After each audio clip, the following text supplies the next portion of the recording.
Mỗi năm một lần mùa xuân đến cao sang, thế nhân rộn ràng chào xuân đến huy hoàng. Bướm mong chập chờn lượn mơn trớn cành hoa, đàn chim ríu rít đua ca, mùa xuân đem vui đời ta.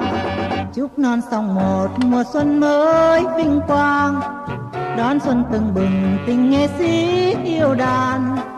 Nắng xuân diệu hiền rồi tan hết sầu đau, đầu năm hãy chúc mừng nhau hạnh phúc ấm no muôn nhà. Xuân về đây đầu năm chúc sĩ nông phong cường lợi danh trên rừng cao. Người chiến sĩ cho chan chiến công mừng xuân, đẹp một mùa xuân yên vui.